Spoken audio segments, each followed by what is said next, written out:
Romeo अध्याय 13। पौलुस हमें शासन, प्रेम और जागृति के बारे में और अधिक निर्देश देता है। क्या आप जाग रहे हैं? और इस अध्याय में रात दूर बिताई का क्या अर्थ है? क्योंकि सेवा करते समय हमें सरकार के अधीन रहना होता है। इसलिए आइए सबसे पहले हम अपने उद्धार के सुसमाचार पर नजर डालें। मैं उस सुसमाचार की घोषणा करता हूं जिसके द्वारा तुम बच जाते हो। शास्त्रों के अनुसार मसीह हमारे पापों के लिए मरा, वह क्रूस पर मरा और अपना खून बहाया और उसे उसी कब्र में दफनाया गया, और शास्त्रों के अनुसार वह तीसरे दिन फिर से जी उठा। प्रथम कुरिन्थियों 15:1-4। इसलिए वह पुनर्जीवित हो गया क्योंकि उसके पिता ने उसका बलिदान स्वीकार कर लिया था। इसलिए हमें सेवा करते समय सरकार के अधीन रहना होगा। तो आइए हम व्यवस्था या आज्ञाओं या निर्देशों के बारे में थोड़ी बात करें। अतः मूसा ने 10 आज्ञाएं और अन्य कुल मिलाकर 6 का 13 आज्ञाएं इसराइल को दी। फिर बाद में पतरस ने इसराइल को और अधिक निर्देश दिए, और अन्य भविष्यद्वक्ताओं ने भी ऐसा ही किया। और फिर पौलुस मसीह की देह को निर्देश देता है। इसलिए हम देखेंगे कि सही ढंग से विभाजन करना बहुत महत्वपूर्ण है। क्या आप सही ढंग से विभाजन कर रहे हैं?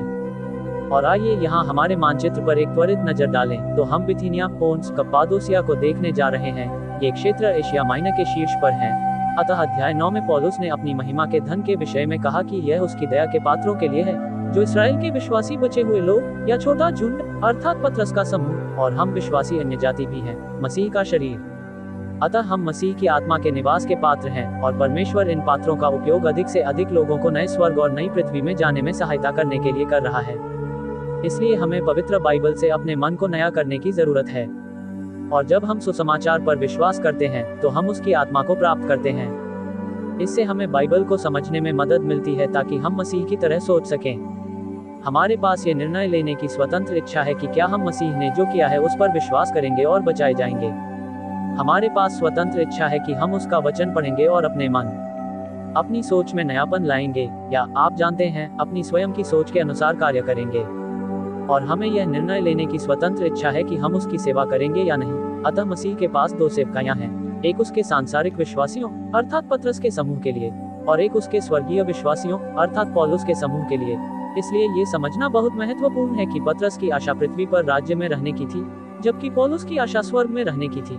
अतः स्वर्गारोहण से पहले हमें पौलुस की कही बात का पालन करना चाहिए। फिर स्वर्गारोहण के बाद विश्वासियों को पतरस की कही बात का पालन करना चाहिए, क्योंकि परमेश्वर के 2 दूत हैं, पतरस और पौलुस। पतरस 12 प्रेरितों की ओर से मुख्य वक्ता है। 2 सुसमाचार, राज्य का सुसमाचार या खतना का सुसमाचार, और परमेश्वर के अनुग्रह का सुसमाचार, जिसे मसीह का सुसमाचार भी कहा जाता है। और 2 श्रोतागण, एक विश्वासी जो पृथ्वी पर राज्य में रहेंगे और दूसरे विश्वासी जो स्वर्ग में रहेंगे। तो क्या हम आध्यात्मिक अंधकार से बचने के लिए सांसारिक या स्वर्गीय निर्देशों का पालन करते हैं? हमें अभी स्वर्गीय निर्देशों का पालन करने की आवश्यकता है, क्योंकि परमेश्वर यही कर रहा है। उसने पीटर के समूह को रोक दिया है। इसलिए पौलुस कहता है, हर एक आत्मा उच्चतर शक्तियों के अधीन रहे। अतः उच्चतर शक्तियां सरकारी अधिकारी हैं जो संसार में व्यवस्था और व्यवस्था बनाए रखते हैं, क्योंकि ईश्वर के अलावा कोई शक्ति नहीं है। अतः जो शक्तियां हैं वे ईश्वर द्वारा नियुक्त हैं। अतः परमेश्वर ने मानवीय सरकार की संरचना निर्धारित की है, न कि उन पदों को भरने वाले लोगों की, क्योंकि उसने जल प्रलय के बाद उत्पत्ति 9:6 में ऐसा किया था। उसने कहा, जो कोई मनुष्य का लहू बहाएगा उसका लहू मनुष्य ही से बहाया जाएगा, क्योंकि परमेश्वर ने मनुष्य को अपने ही स्वरूप में बनाया है। अतः मूलतः मनुष्य को परमेश्वर की छवि में बनाया गया था। तो इसलिए जो कोई अधिकार का विरोध करता है वह प्रधान अधिकारी परमेश्वर की विधि का विरोध करता है। वे परमेश्वर द्वारा हमारे भले के लिए दिए गए आदेश के विरुद्ध हैं कि सरकारी प्राधिकार हो, क्योंकि यह सरकार ही है जो मनुष्य का खून बहा सकती है, यदि वह बहाए। यदि कोई व्यक्ति हत्यारा है और जो लोग विरोध करेंगे वे दंड पाएंगे, तो यह नरक में दंड की बात नहीं कर रहा है, बल्कि यह बात कर रहा है कि व्यवस्था तोड़ने के लिए उन्हें दंड मिलेगा, क्योंकि शासक अच्छे कामों के लिए नहीं बल्कि बुरे कामों के लिए भय का कारण होते हैं। तो कमजोर पड़ने के बाद भी उनकी शक्ति ने आपको भयभीत नहीं किया। क्या तुम सरकारी अधिकारियों से नहीं डरोगे, क्योंकि उन्हें परमेश्वर ने अच्छे काम करने के लिए नियुक्त किया है? आप जानते हैं, एक आदर्श नागरिक बने और देश के व्यवस्था के साथ सहयोग करें, और आपको इसकी प्रशंसा मिलेगी। यदि आप सहयोग करेंगे तो वे आपसे खुश होंगे, एक आदर्श नागरिक के रूप में, क्योंकि वह तुम्हारे लिए भलाई हेतु ईश्वर का सेवक है। परंतु यदि तू बुरा काम करे तो डर, क्योंकि वह तलवार व्यर्थ नहीं उठाता। इसलिए व्यवस्था और व्यवस्था अच्छी बात है, लेकिन यदि आप व्यवस्था तोड़ने जा रहे हैं तो आप डर सकते हैं, क्योंकि तलवार, जैसा कि आप यहाँ देख रहे हैं, ईश्वर के आदेश के निष्पादन के लिए मृत्युदंड का एक साधन है। ठीक है, क्योंकि वह तलवार व्यर्थ नहीं उठाता। आप जानते हैं, उसके पास मनुष्य का खून बहाने का अधिकार है। जो कोई किसी का खून बहाता है, क्योंकि वह परमेश्वर का सेवक है और अपने क्रोध से बुराई करने वालों को दंड देने वाला है। अतः जो कोई दुष्ट व्यक्ति किसी की हत्या करता है, उसे दंडित किया जाएगा और सजा अपराध के अनुरूप होनी चाहिए। इसलिए तुम्हें न केवल क्रोध के अधीन रहना चाहिए, वरन विवेक के कारण भी, इसलिए सरकार के अधीन रहो, न केवल इसलिए कि सरकार क्या कहती है, बल्कि अपने विवेक के कारण भी, कि तुम जानोगे कि क्या सही है, क्योंकि तुम जानते हो कि क्या सही है और क्या गलत है। इस कारण श्रद्धांजलि भी अर्पित करें, इस कारण तुम कर देते हो, क्योंकि वे परमेश्वर के सेवक हैं जो इसी काम में निरंतर लगे रहते हैं और व्यवस्था को बनाए रखते हैं। इसलिए जिनको कर देना चाहिए उन सभी को कर दो। रिवाज, जिनसे रिवाज है उनसे डरो। किससे डरना? सम्मान। किसको सम्मान? तो आप अपने करों का भुगतान करने जा रहे हैं। आप आयात और निर्यात के लिए सीमा शुल्क का भुगतान करने जा रहे हैं। आप उन अधिकारियों, व्यवस्था प्रवर्तन अधिकारियों, पुलिस अधिकारियों का सम्मान करेंगे और उन न्यायाधीशों का सम्मान करेंगे जिन्हें हम अदालत में न्यायाधीश कहते हैं, माननीय, क्योंकि उनके कार्यालय का सम्मान किया जाना चाहिए। किसी से कुछ उधार न लें, सिवाय एक दूसरे से प्रेम करने के, क्योंकि जो दूसरे से प्रेम रखता है उसी ने व्यवस्था पूरी की है। अतः यदि समस्त मानव जाति एक दूसरे से प्रेम करती तो हमें कानूनों की आवश्यकता नहीं होती। ठीक है। इस कारण तू व्यभिचार न करना, तुम हत्या नहीं करोगे, तुम चोरी नहीं करोगे, तुम्हें झूठी गवाही नहीं देनी चाहिए, जो कि ठीक है। किसी के बारे में झूठ बोलना जो दूसरे के पास है, उसका लालच न करो और न ही उसकी चाहत रखो। और यदि कोई अन्य आज्ञा हो तो वह संक्षेप में इस वचन में पाई जाती है, अर्थात तू अपने पड़ोसी से अपने समान प्रेम रख। अतः जब हम अपने पड़ोसियों से अपने समान प्रेम करते हैं तो हम मूसा के कानून की अंतिम 5 आज्ञाओं अर्थात 10 आज्ञाओं का पालन कर रहे होते हैं, जो वास्तव में परमेश्वर का कानून है, जिसका संबंध अन्य लोगों के साथ हमारे संबंधों से है। ठीक है। प्रेम अपने पड़ोसी की कभी बुराई नहीं करता, इसलिए प्रेम ही व्यवस्था की पूर्ति है। इसलिए अपने पड़ोसी से प्रेम करो और उसकी सेवा करो। तो फिर हम अपने पड़ोसी से प्रेम कैसे करें और उसकी सेवा कैसे करें? क्या आप जानते हैं हम सचमुच दूसरों से प्रेम कैसे करते हैं? खैर, परमेश्वर की इच्छा यही है कि सभी मनुष्य बचाए जाएं और सत्य का ज्ञान प्राप्त करें। प्रथम तीमुथियुस 2:4। इसलिए यदि आप सचमुच परमेश्वर की इच्छा पूरी करना चाहते हैं और यदि आप सचमुच दूसरों से प्रेम करना चाहते हैं तो आप उन्हें उद्धार पाने में सहायता करें। आप उन्हें वह सुसमाचार दीजिए जिसके बारे में हमने कुरिन्थियों 15 के अध्याय 1 से 4 में बात की थी। आप उन्हें ये भरोसा करने में मदद करते हैं कि मसीह ने उनके लिए क्या किया है ताकि वे स्वर्ग में अनंत जीवन पा सकें। अतः अब पौलुस कहेगा कि अब नींद से जागने का समय आ गया है। मैं नहीं जानता कि आप इन छोटे छोटे पुरुषों और महिलाओं को देख पा रहे हैं या नहीं। वे जाग रहे हैं, वे बिस्तर पर बैठे हैं और परमेश्वर चाहता है कि हम सब अभी जागते रहें। और उच्च समय रेत के शीर्ष पर होने पर रेतखड़ी के समान है। तुम्हें पता है, जब चीजें लगभग हो जाती हैं, पूरा भवन लगभग भर गया है, अब समय आ गया है कि आप काम पर लग जाएं और सिर्फ अपने आप को खुश न करें। रात बहुत बीत चुकी है, वो दिन निकट है। हम इसे अगले श्लोकों में देखेंगे। तो इसका मतलब क्या है? ठीक है, मैं अभी इस विषय पर बात करना चाहता हूँ। अतः मेरा मानना है कि इसका अर्थ यह है कि वह रात, जो कि क्लेश है, बहुत बीत चुकी है और उसे आज जाना चाहिए था। अतः अनुग्रह के प्रबंध का दिन निकट है, क्योंकि परमेश्वर ने क्लेश में विलंब किया है। परमेश्वर ने इस्राएल के कार्यक्रम को अस्थायी रूप से स्थगित कर दिया है और अनुग्रह का प्रावधान डाल दिया है। बाइबल को सबसे अच्छी तरह से समझा जा सकता है यदि हम भविष्यवाणी, रहस्य, भविष्यवाणी को समझें, और मैं आपको इसे बड़े चार्ट, बड़ी टाइमलाइन पर दिखाता हूँ। ठीक है। अतः ध्यान दें कि पौलुस ने कभी भी सबत को मसीह की देह के लिए आज्ञाओं में से एक के रूप में उल्लेख नहीं किया। तो यहाँ हमारे पास भविष्यवाणी और अधिक भविष्यवाणी है, क्योंकि यहाँ कुछ छिपा हुआ है। अतः आदम और हव्वा और नूह और बाबेल की मीनार के बाद परमेश्वर ने अब्राहम को बुलाया ताकि वह उससे एक राष्ट्र बनाए, और मूसा ने व्यवस्था दी, परंतु इस्राएल इसे अपने पास नहीं रख सका, क्योंकि उन्होंने सोने का बछड़ा बना लिया था और इसलिए वे उसके पुरोहितों का राज्य नहीं हो सकते थे।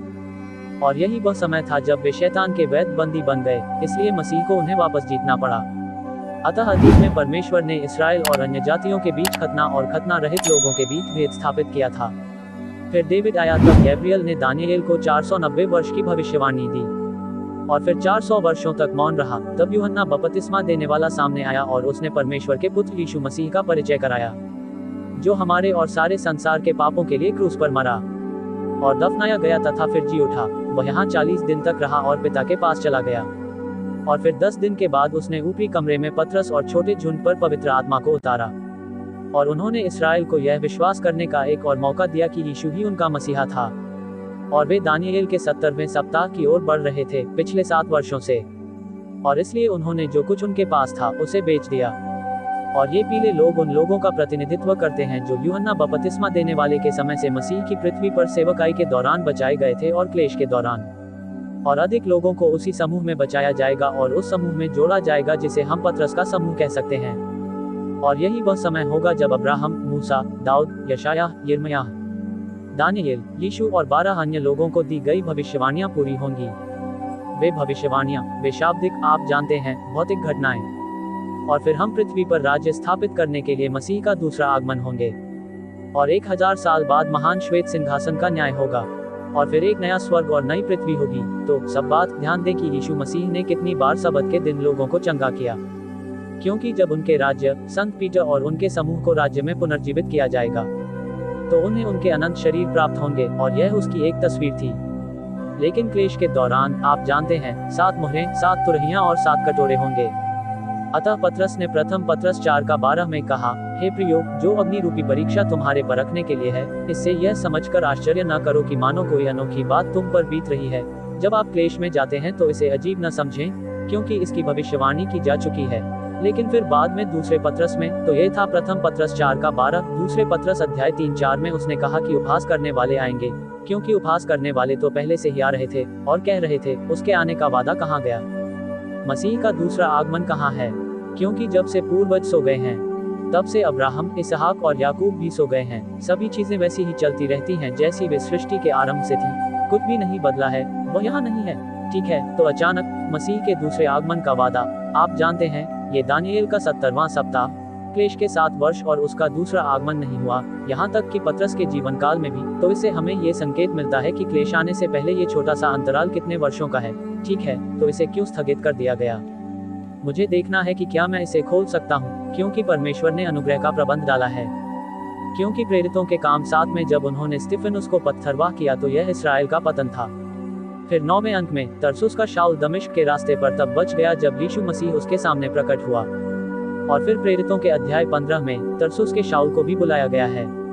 पौलुस ने पतरस, याकूब, यूहन्ना और वहां मौजूद अन्य यहूदियों को बताया कि वे रुके हुए हैं।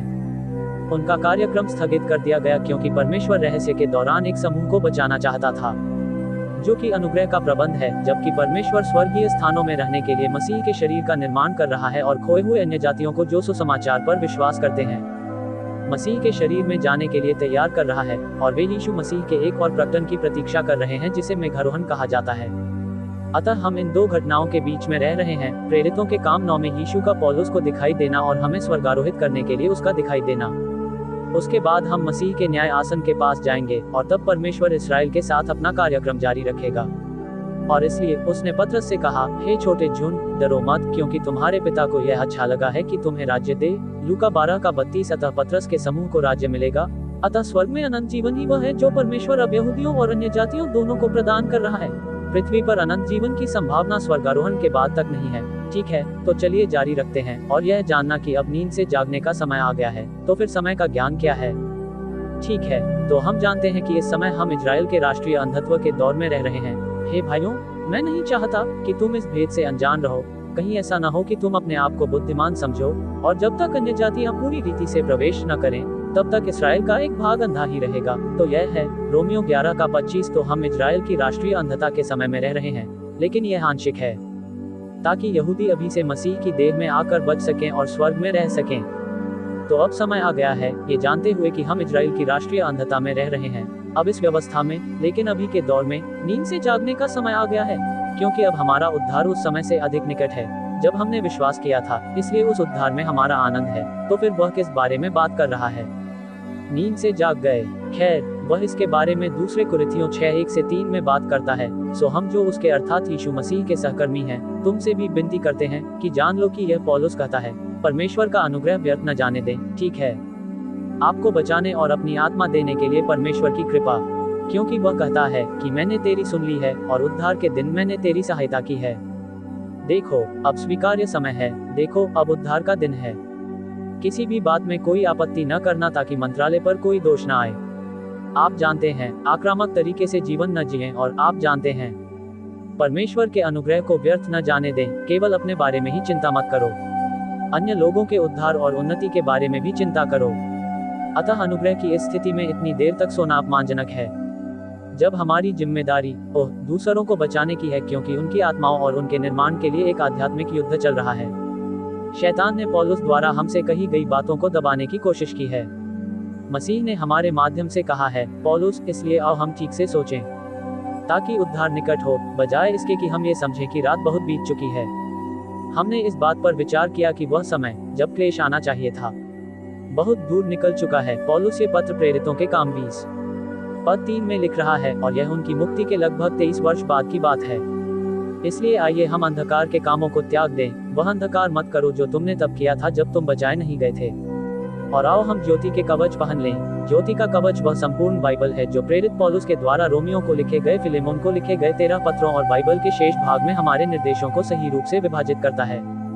हम इसे थोड़ी देर में देखेंगे। इसलिए पौलुस कहता है, जैसा दिन में चलता है वैसे ही हम भी ईमानदारी से चलें। ठीक है, यहाँ जाने से पहले मैं प्रथम थिस्सलुनीकियों के अध्याय 5 को देखना चाहता हूँ, क्योंकि यह हमें बहुत अधिक जानकारी देगा। तो अब हम थिस्सलुनीकियों 5 के पहले अध्याय में हैं। परंतु हे भाइयों, इसका प्रयोजन नहीं कि समयों और कालों के विषय में तुम्हें लिखूं।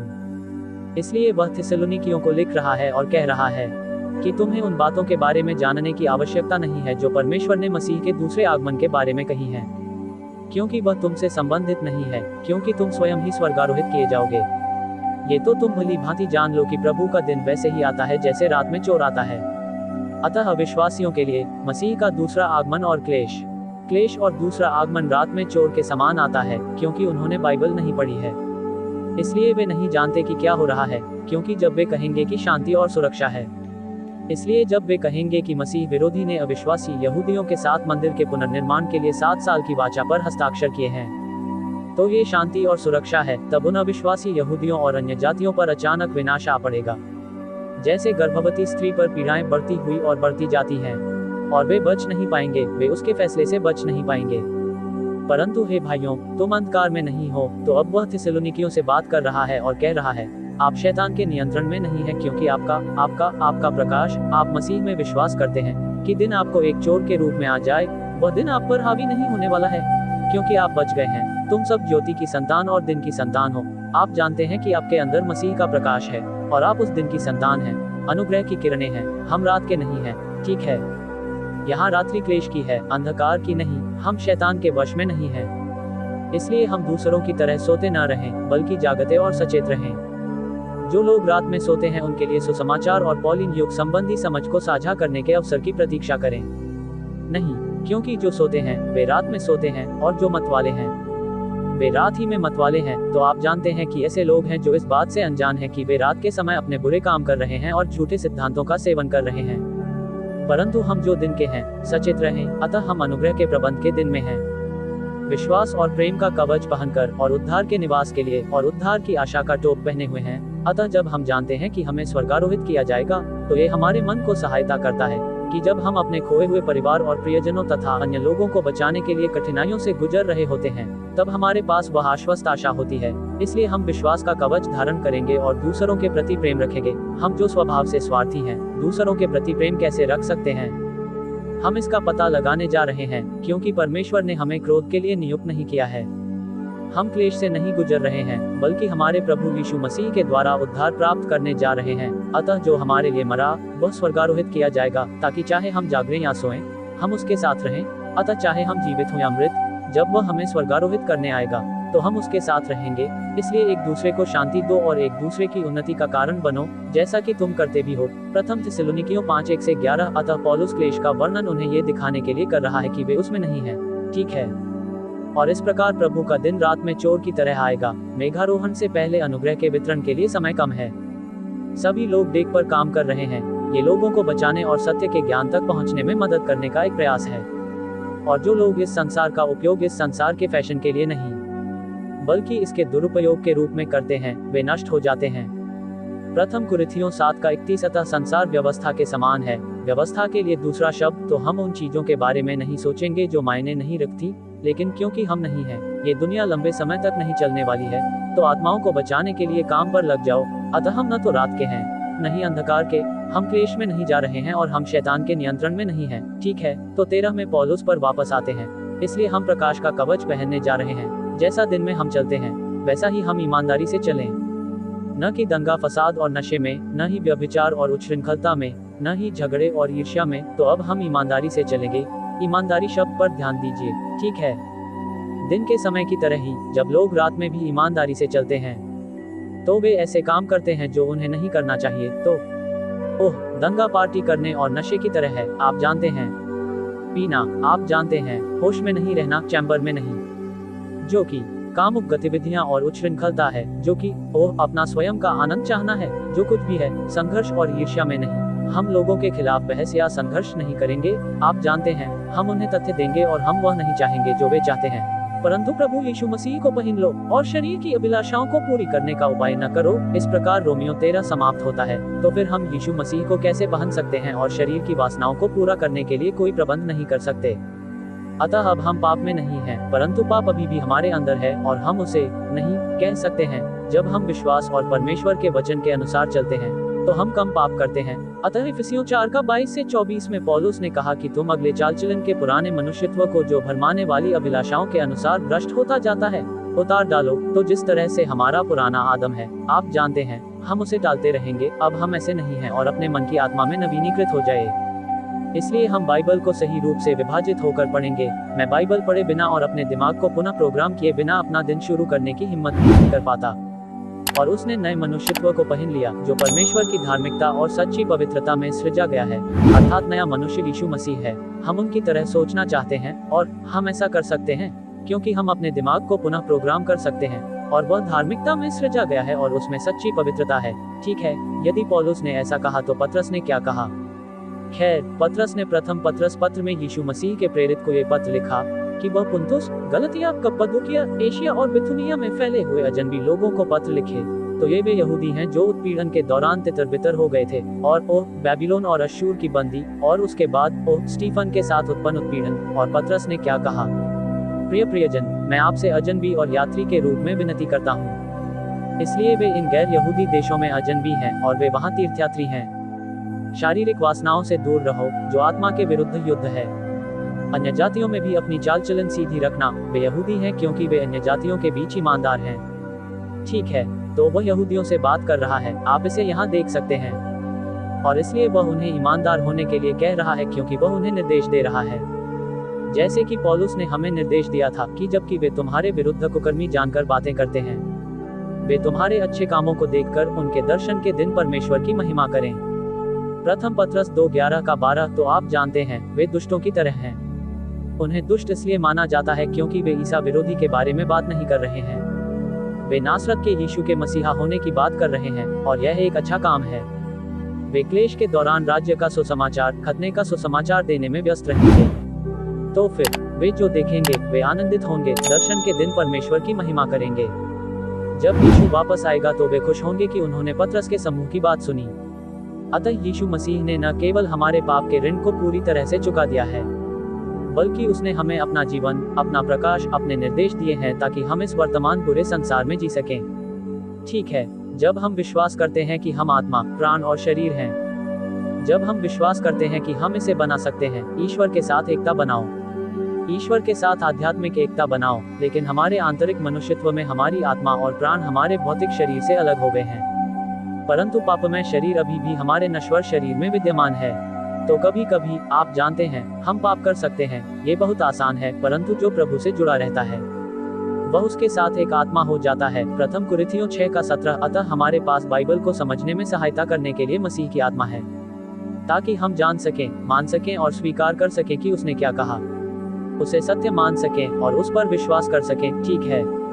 परंतु परमेश्वर का धन्यवाद हो कि तुम पाप के दास थे, परंतु तुमने हृदय से उस सिद्धांत का पालन किया जो तुम्हें दिया गया था। रोमियो 6 का 17। इसलिए जब हम परमेश्वर ने जो कहा है उस पर विश्वास करते हैं, सही रूप से विभाजित होते हैं, तो हम परमेश्वर के लिए उपयोगी होते हैं। हमें ये स्मरण रखना है, क्योंकि हमारा यह मल्ल युद्ध मांस और लहू से नहीं, परंतु प्रधानों से, अधिकारियों से, इस संसार के अंधकार के हाकिमों से और ऊंचे स्थानों पर स्थित आत्मिक दुष्टता से है। इसलिए हम शैतान और उसके पतित स्वर्गदूतों तथा उनसे शक्ति प्राप्त लोगों के विरुद्ध लड़ रहे हैं। इसलिए परमेश्वर के सारे हथियार बांध लो, ठीक है। ये संपूर्ण कवच क्या है? क्या बाइबल को सही तरीके से विभाजित किया गया है ताकि तुम बुरे दिन में टिक सको, बुरी ताकतों और शैतान की चालों का सामना कर सको? जैसा कि 6 का 11 में कहा गया है, हम इसे धारण करते हैं ताकि तुम बुरे दिन में खड़े रह सको, और सब कुछ करने के बाद खड़े रहो, ये जानते हुए कि अनुग्रह के प्रावधान में तुम कौन हो। ठीक है, तो बस कुछ और बातें, तो फिर क्रूसित और पुनर्जीवित जीवन क्या है? इसलिए पौलुस ने रोमियो 6 का 34 में इसकी व्याख्या की, क्या तुम नहीं जानते कि हम में से जितने मसीह में बपतिस्मा लिए गए, वे उसकी मृत्यु में बपतिस्मा लिए गए। अतः जब वह क्रूस पर मरा, तो हम भी उसके साथ क्रूस पर मर गए। इसलिए हम भी बपतिस्मा से मृत्यु में उसके साथ गाड़े गए। और जब उसे दफनाया गया, तो हमें भी दफनाया गया, ताकि जैसे मसीह पिता की महिमा के द्वारा मरे हुओं में से जी उठा, वैसे ही हम भी नए जीवन की सी चाल चलें। अतः हम भी पुनर्जीवित हो गए और हमें एक नया जीवन मिला। हमारे अंदर मसीह यीशु के जीवन की व्यवस्था है, ये जानते हुए कि हमारा पुराना मनुष्यत्व उसके साथ क्रूस पर चढ़ाया गया है। अतः आदम में हम जो थे, क्रूस पर चढ़ाए गए ताकि पाप का शरीर नष्ट हो जाए। हमारे अंदर जो भी पाप था, वह सारा सामान कि अब से हमें पाप की सेवा नहीं करनी चाहिए, तो अब हम पाप की सेवा नहीं करेंगे।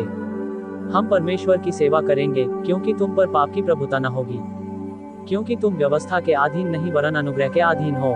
हम अनुग्रह के विधान में रह रहे हैं। रोमियो 6 का 14 पौलुस ने कहा, मैं मसीह के साथ क्रूस पर चढ़ाया गया हूँ, फिर भी मैं जीता हूँ तो भी मैं नहीं, वरन मसीह मुझ में जीवित है। तो मेरी आत्मा अभी भी मेरे पास है, लेकिन आप जानते हैं, मेरा पुराना मनुष्यत्व मसीह के साथ क्रूस पर चढ़ाया गया था, लेकिन मैं अभी भी जीवित हूँ, परंतु यह मैं नहीं हूँ, यह मसीह है, उसकी आत्मा है, मुझ में उसका जीवन है, और वह जीवन है जो मैं अब देह में जी रहा हूँ। मैं परमेश्वर के पुत्र के विश्वास से जीवित हूँ, जिसने मुझसे प्रेम किया और मेरे लिए अपने आप को दे दिया।